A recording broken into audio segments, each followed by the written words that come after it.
Court में सुनवाई होगी और आज की जो सुनवाई थी वो टल गई है। अब 18 जुलाई को इस मामले में सुप्रीम कोर्ट में सुनवाई होगी। तो ये खबर जो है ये अभी अभी आ रही है और इस वक्त की बड़ी खबर इसे कहा जा सकता है। सुप्रीम कोर्ट में अब 18 जुलाई को सुनवाई होगी। नीट मामले पर सुप्रीम कोर्ट में सुनवाई टल गई है। ये सुनवाई होनी थी और इस पूरे मामले में जो है अब जो सुनवाई है वो 18 जुलाई को होगी। तो नीट मामले में सुप्रीम कोर्ट में आज की सुनवाई टली और 18 जुलाई को सुनवाई होगी।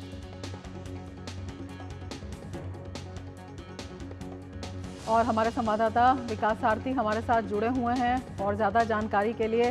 विकास, आज की सुनवाई टल गई है, 18 जुलाई को सुनवाई होगी। जी रमा, सुप्रीम कोर्ट आज, क्योंकि हम बात करें कि समय की कमी थी, जो पहले के मामले सुन रहे थे उसके बाद कोर्ट ने ये पूछा कि कितने इसमें याचिकाकर्ता हैं, एनटीए क्या कितनी पिटिशंस एनटीए की तरफ से हैं। इन सारी चीज़ों के बाद कोर्ट को आज लगा कि पर्याप्त समय नहीं है सुनवाई के लिए और इसीलिए कोर्ट ने सभी पक्षकारों से बातचीत के बाद एक आम राय जब गुरुवार को यानी 18 जुलाई के लिए बनी तो मामले की सुनवाई गुरुवार तक के लिए टाल दी है। जैसा आप जानती हैं कि कल ही सेंटर ने और एनटीए ने अपना एफिडेविट फाइल किया है इस मामले में और आज सीबीआई की तरफ से भी एक सीलबंद स्टेटस रिपोर्ट कोर्ट को दी गई थी। तो अब इन सब चीज़ों पर रमा 18 जुलाई को सुनवाई होगी और तब साफ हो जाएगा कि आगे आने वाले दिनों में, क्योंकि जैसा कल केंद्र ने बताया कि जुलाई के तीसरे हफ्ते से 4 दौर की काउंसलिंग की प्रक्रिया केंद्र शुरू करने जा रहा है, तो वो प्रक्रिया चलती रहेगी, उस पर किसी तरह की कोई रुकावट नहीं है। सीबीआई ने क्या कहा है, ये स्टेटस रिपोर्ट जब सुप्रीम कोर्ट देखेगा तो ज़्यादा स्थिति साफ हो पाएगी कि क्या इस मामले में अभी तक कुछ स्टूडेंट्स की भी पहचान सीबीआई की तरफ से की गई है या नहीं, जिन्होंने इस तरह की जो कथित गड़बड़ियां हैं उनका फ़ायदा उठाया। ये सारी बातें अब अगली सुनवाई पर ही साफ हो पाएंगी। रमा, बिल्कुल, सीबीआई की ये स्टेटस रिपोर्ट कितनी अहम है इस पूरे मामले को देखते हुए विकास? बिल्कुल, सीबीआई की स्टेटस रिपोर्ट इसलिए अहम है क्योंकि जब सुनवाई हो रही थी और उस वक्त भी याचिकाकर्ताओं ने ये बताया कि जैसे सुप्रीम कोर्ट के पुराने फैसले कहते हैं 3 प्रमुख क्राइटेरिया होते हैं जब री एग्जामिनेशन के कोर्ट ऑर्डर करता है। पहला कि जो पूरी प्रक्रिया है उस पर मास लेवल गड़बड़ी हुई हो, बड़े पैमाने पर धांधली हुई हो। दूसरा, जिन्होंने इस धांधली का फ़ायदा उठाया हो उनको जो जेन्युइन उम्मीदवार हैं उनसे अलग ना किया जा सके, पहचान उनकी ना हो पाए, और जो सैंक्टिटी है पूरे परीक्षा की प्रक्रिया की वो प्रभावित हो गई हो। तो ये 3 बड़े पैमाने थे जिन पर कोर्ट ये तय करता कि क्या री एग्जामिनेशन ही एकमात्र विकल्प है या ऐसे लोगों की पहचान की जा सकती है जिन्होंने इन गड़बड़ियों का फ़ायदा उठाया। तो ये बात कहाँ से साफ़ होगी? ये बात सीबीआई की स्टेटस रिपोर्ट से साफ़ होगी कि कितने लोगों ने अगर फ़ायदा इसका उठाया इस तरह की गड़बड़ियों का, वो सीबीआई की स्टेटस रिपोर्ट से ही साफ़ हो पाएगा। रमा, इसलिए ये रिपोर्ट अपने आप में बहुत अहम हो जाती है। बहुत अहम है, काफ़ी प्रभाव भी इस पूरे मामले पर डालेगी। अभी तक अगर हम बात करें विभिन्न पक्षकारों की, तो क्या क्या दलील इसमें सामने आई है और क्या कुछ निकल कर आया है इस पूरे मामले में? रमा, नीट एनटीए और केंद्र का जो कल हलफनामा आया था उसमें ये साफ कहा गया है कि कोई भी मास स्केल की गड़बड़ी नहीं हुई है। कुछ सेंटर्स पर शिकायतें आई। स्थानीय पुलिस जैसे बिहार पुलिस ने एक जांच की, 17 स्टूडेंट्स के ऊपर संदेह प्रकट किया बिहार पुलिस ने कि इन्होंने किसी तरह के इस तरह की गड़बड़ियों का फ़ायदा उठाया। वो अभी जांच का विषय है। केंद्र का कहना है, एनटीए का ये कहना है कि वो बातें जांच का विषय है, सीबीआई उसको देखेगी। लेकिन क्योंकि सुप्रीम कोर्ट ने पिछली बार केंद्र से बहुत स्पेसिफिकली ये कहा था कि कुछ ऐसी चीज़ें हो सकती हैं जिन्हें कोर्ट ने कहा कि रेड फ्लैग्स हो सकते हैं जिनसे गड़बड़ी का फ़ायदा उठाने वालों की पहचान की जाए।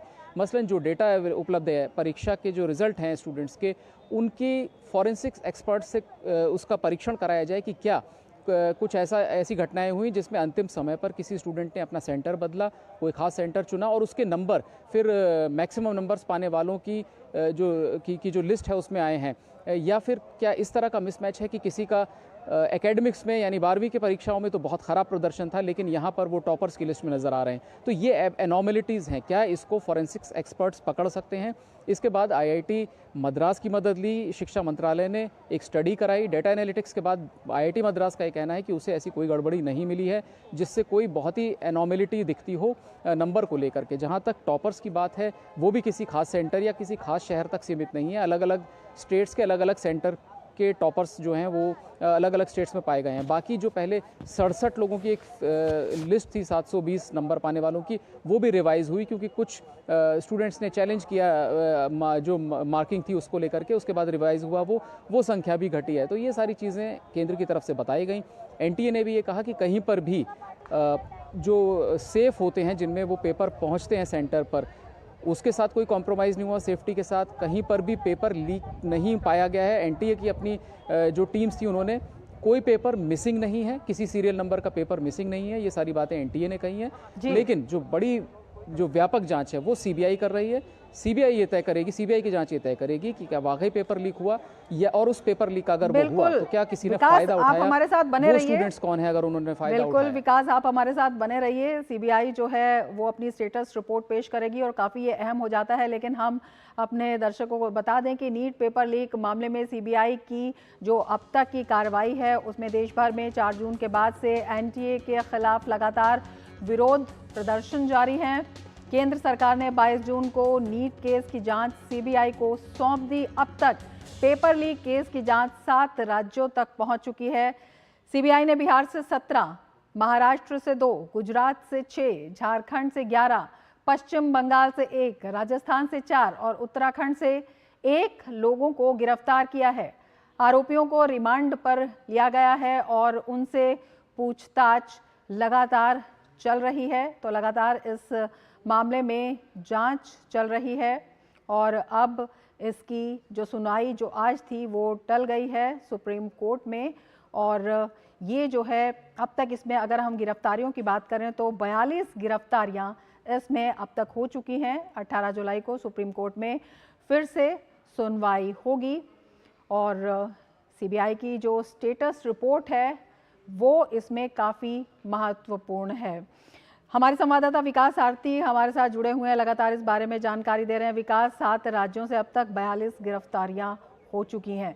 किस तरह से इस पूरे जो जांच प्रकरण चला है इसको आप बताना चाहेंगे? बिल्कुल, देखिए जांच जो सीबीआई को ट्रांसफ़र की गई, जैसे बिहार पुलिस ने एफआईआर दर्ज की, जांच शुरू की थी, इसी तरह से जो भी राज्य के स्तर पर जांच चल रही थी वो सब अब सीबीआई टेक ओवर कर चुकी है। सीबीआई उन्हीं लोगों से पूछताछ कर रही है जिनको राज्य पुलिस ने पहले संदेह के आधार पर गिरफ्तार किया था। हालांकि जैसा मैं पहले कह रहा था कि केंद्र और एनटीए लगातार ये कह रही है कि उनको अभी तक ऐसे कोई साक्ष्य नहीं मिले हैं जिससे पेपर लीक की पुष्टि होती हो। टेलीग्राम चैनल पर एक वीडियो आया था जिसमें पेपर लीक से जुड़ा वीडियो वायरल किया गया था। इसको एनटीए ने कहा है कि ये छेड़छाड़ की गई है, जो वीडियो है वो फैब्रिकेटेड है, कि उसमें डेट चेंज की गई है। 5 मई का वीडियो था, 5 मई के स्क्रीनशॉट, 5 मई के फोटोग्राफ्स थे जो एग्जामिनेशन पेपर था, यानी एग्जाम होने के बाद वो प्रश्न पत्र जो था उसकी फ़ोटो को तारीख बदल के 4 मई दिखाया गया इस टेलीग्राम चैनल पर, यानी भ्रम की स्थिति पैदा करने की कोशिश की गई, ये एनटीए का कहना है। पेपर लीक की बात को खारिज कर रही है एनटीए अब तक, क्योंकि उनका ये कहना है कि उनका कोई भी एग्जामिनेशन का जो क्वेश्चन पेपर था वो मिसिंग नहीं है, किसी भी सीरियल नंबर का कोई भी मिसिंग रिपोर्ट नहीं की गई है। जो एनवेलप भेजे गए थे वो सभी सील्ड पाए गए हैं जांच में। एनटीए की अपनी जांच में जिन सेफ बॉक्सेस में पेपर भेजे जाते हैं सेंटर्स पर, उनकी सिक्योरिटी में कोई कॉम्प्रोमाइज़ नहीं हुआ। जो गड़बड़ियाँ कुछ पेपर डिस्ट्रीब्यूशन को लेकर के हुई थी, जैसे सवाई माधोपुर में जो गड़बड़ी हुई थी कि अंग्रेज़ी के ऑप्ट करने वालों को हिंदी का पेपर दिया गया और हिंदी को अंग्रेज़ी का, उसमें जो टाइम जो उनका वेस्ट हुआ था उसके लिए ग्रेस मार्क्स दिए गए, उसको भी रेक्टिफाई किया है एनटीए ने। जब दोबारा एग्ज़ाम कराया गया सुप्रीम कोर्ट में ये कहा गया कि हम दोबारा एग्ज़ाम कराएंगे 1500 से ज़्यादा स्टूडेंट्स का जिनको ग्रेस मार्क्स दिए गए थे। तो ये जो गड़बड़ियाँ थी इनको एड्रेस किया है एनटीए ने। लेकिन अभी तक पेपर लीक की बात एनटीए अभी भी नहीं मान रहा है कि कहीं पे पेपर लीक को लेकर के उसकी अपनी कोई टीम इसकी पुष्टि करती हो। लेकिन जो राज्य पुलिस की जो कार्रवाई चल रही थी, जैसे बिहार को लेकर के बहुत सारी मीडिया रिपोर्ट्स आई थी कि पुख्ता ये कहा गया था कि वहाँ पे पेपर लीक हुआ ही है, लेकिन ये सीबीआई की जांच के अभी दायरे में है। सीबीआई ने उस पर जो भी प्रारंभिक जाँच की है उसकी स्टेटस रिपोर्ट अब कोर्ट में है। वाकई वहाँ गड़बड़ी हुई है, पेपर लीक हुआ है या नहीं, ये उस स्टेटस रिपोर्ट से साफ होगा। और अगर उसके बेनिफिशियरी जो है उनको पहचान लिया जाता है तो यहाँ पर विवाद का खात्मा हो जाएगा, क्योंकि एनटीए ने ये साफ किया है कि जो भी लोग, और केंद्र ने भी ये साफ किया है कि जो भी बेनिफिशियरी अगर इस पूरे गड़बड़ी का कोई पाया जाता है तो चाहे उसकी काउंसलिंग हो गई हो, चाहे उसका दाखिला हो गया, या वो किसी भी वर्ष में पढ़ रहा हो, यानी भविष्य में कभी भी अगर ये बात पाई गई कि ये अनफेयर मीन से इन्होंने एडमिशन पाया तो उनका दाखिला रद्द होगा। ये स्पष्ट तौर पर सुप्रीम कोर्ट को बताया गया है कि इसके साथ कोई भी किसी भी तरह की कोई रियायत नहीं बरती जाएगी, क्योंकि सुप्रीम कोर्ट ने खुद ये कहा था पिछली बार कि हम री एग्जामिनेशन के पक्ष में नहीं है। 23-24 लाख स्टूडेंट्स को दोबारा एग्ज़ाम के लिए कहना ये उनके साथ नाइंसाफ़ी होगी। लेकिन जिन लोगों ने ये बेनिफिशियरी जो है इसके, जिन्होंने अगर इसका फ़ायदा उठाया है, उनके साथ हमें रूथलेस होना पड़ेगा, यानी बिल्कुल कोई किसी तरह की रियायत उनके साथ नहीं बरतनी होगी। यही आश्वासन सेंटर ने दिया है। अगर सीबीआई आइडेंटिफाई कर लेती है कि कुछ कैंडिडेट्स को, किसी भी कैंडिडेट को, तो उसका जो भी उसका दाखिला है या काउंसलिंग की प्रक्रिया है वो सब रद्द कर दी जाएगी। ये सेंटर का आश्वासन है। बिल्कुल, आपने बताया एनटीए का पक्ष, शिक्षा मंत्रालय भी इस पर जो है गंभीर रुख जो है अपनाया था शिक्षा मंत्रालय ने, और 7 सदस्यीय कमेटी भी गठित की थी। क्या कुछ तथ्य वहां से भी आए हैं विकास? देखिए, इस कमेटी ने भी अभी तक कोई ऐसी गड़बड़ी नहीं पाई है जिसमें पेपर लीक की बात कही जाए। गड़बड़ी प्रोसीजरल हो सकती हैं। कुछ स्टूडेंट्स को क्वेश्चन, अब यहाँ पर ये भी एक आरोप चल रहे हैं कि पेपर लीक नहीं हुआ लेकिन स्टूडेंट्स को क्वेश्चन बता दिए गए, लेकिन सेंटर की टीम अभी तक इनको वेरीफाई नहीं करती है। सेंटर की टीम ने ये कहा है कि हमने अब तक कोई भी ऐसी बात नहीं पाई है जिससे पेपर लीक की बात पुष्टि हो। शिकायतें जो स्टेट पुलिस जो कार्रवाई कर रही है शिकायतें मिलने के बाद, वो एक प्रक्रिया जो जांच एजेंसियों के अधीन है, उस पर कोई टीका टिप्पणी नहीं की गई है एनटीए की तरफ से भी। सीबीआई की जांच का विषय है वो कि क्या हुआ है। भविष्य में ऐसी गड़बड़ी ना हो, इसको लेकर केंद्र ने कहा है कि उसने एक 7 मेंबर हाई पावर कमेटी बनाई है जिसकी अध्यक्षता इसरो के पूर्व चीफ राधाकृष्णन करेंगे। ये आगे सुझाएगी कि भविष्य में इस तरह की कोई गड़बड़ी ना हो। लेकिन अभी तक मैं जैसा कह रहा था, केंद्र और एनटीए पेपर लीक की बात को नहीं मान रहे हैं अपने हलफनामे में। एनॉर्मेलिटीज, एबनॉर्मेलिटी जो भी है या किसी कहीं पर नकल का जो मामला है, एनटीए ने जैसे कुछ लोगों को अनफेयर मींस के लिए 153 लोगों के परिणाम को रोका भी है, लेकिन वो अलग बातें हैं। जी, बहुत शुक्रिया विकास तमाम जानकारी के लिए। और मिड डे प्राइम में फिलहाल लेते हैं एक ब्रेक। आप देखते रहिए डीडी न्यूज। आपके घर के खाने में रेस्टोरेंट जैसा स्वाद ले आए MDH का शाही पनीर मसाला। पनीर को क्या मस्त बना